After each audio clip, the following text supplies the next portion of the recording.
ڈال کر کے اس طریقے سے دھل سکتے ہیں۔ پاؤں کو بائیں ہاتھ سے دھونا، پاؤں جب آپ بھی دھلیں گے، دایاں پاؤں دھلیں یا بایاں پاؤں دھلیں، دونوں کو آپ بائیں ہاتھ سے ہی دھلیں گے، یہ مستحب ہے۔ منہ دھونے میں ماتھے کے سرے پر ایسا پھیلا کر پانی ڈالنا کہ اوپر کا بھی کچھ حصہ دھل جائے، یہ بھی سمجھنے کی ضرورت ہے۔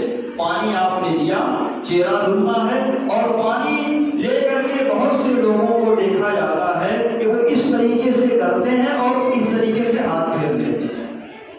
پانی اس طریقے سے لیا اور یہاں مارا اور ہاتھ پورے چہرے پر پھیر لیا، وضو نہیں ہوگا۔ فرماتے ہیں کہ منہ دھونے میں ماتھے کے سرے پر ایسا پھیلا کر پانی مارنا۔ اب ہم نے فرض میں بھی بتایا تھا کہ وضو میں چہرہ دھلنے کی جو مقدار ہے وہ پیشانی کے پاس سے جو بال اگتے ہیں وہاں سے لے کر کے یہ تھوڑی کے نیچے تک اور ایک کان کی لو سے لے کر کے دوسرے کان کی لو تک یہ دھلنا، یعنی اس پر پانی بہ جانا یہ ضروری ہے، فرض ہے۔ ورنہ تیل کی طریقے سے اگر آپ نے پانی لگا دیا تو آپ کا وضو نہیں ہوگا۔ تو لہٰذا جو لوگ پانی لے کر کے آنکھ پر مار دیتے ہیں یا آنکھ کے نیچے مار دیتے ہیں، یہاں نہیں مارتے ہیں، اور پانی ہاتھ اس طریقے سے پھیر لیتے ہیں، ان کا وضو نہیں ہوتا۔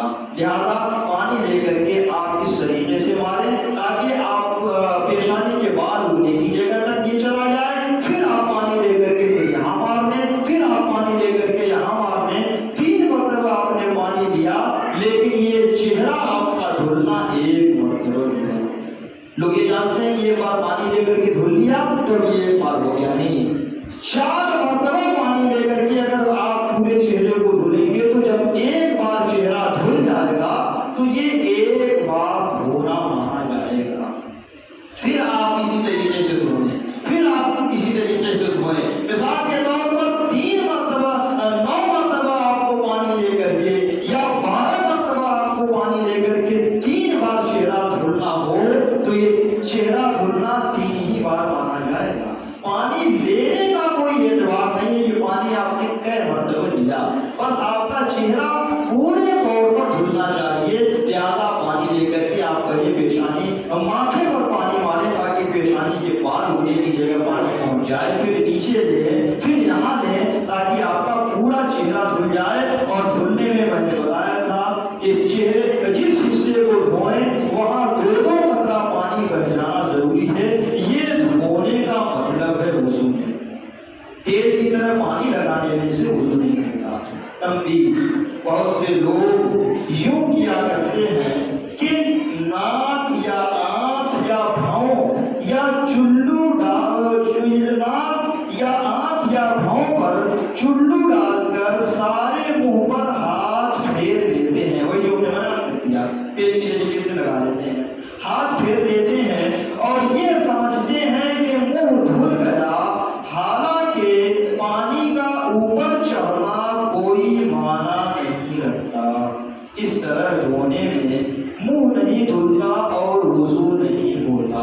لہذا پیشانی کے بال اگنے کی جگہ سے لے کر کے تھوڑی کے نیچے تک اور ایک کان کی لو سے لے کر کے دوسرے کان کی لو تک کا یہ پورا حصہ چہرہ ہے، پورے حصے کو آپ کو دھلنا ہے۔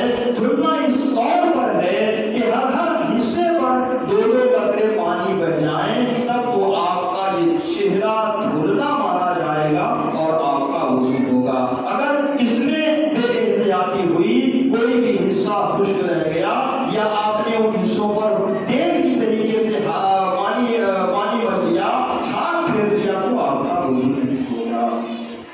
دونوں ہاتھ سے منہ دھونا، یہ بھی پیچھے بات گزر چکی تھی۔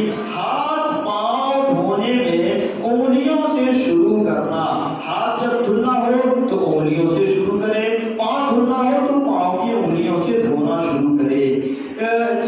ہاتھ اور پاؤں دھونے میں انگلیوں سے شروع کرنا، چہرے اور ہاتھ پاؤں کی روشنی وسیع کرنا، جتنی جگہ پر پانی بہانا فرض ہے اس کے اطراف میں کچھ بڑھانا، مثلا نصف بازو و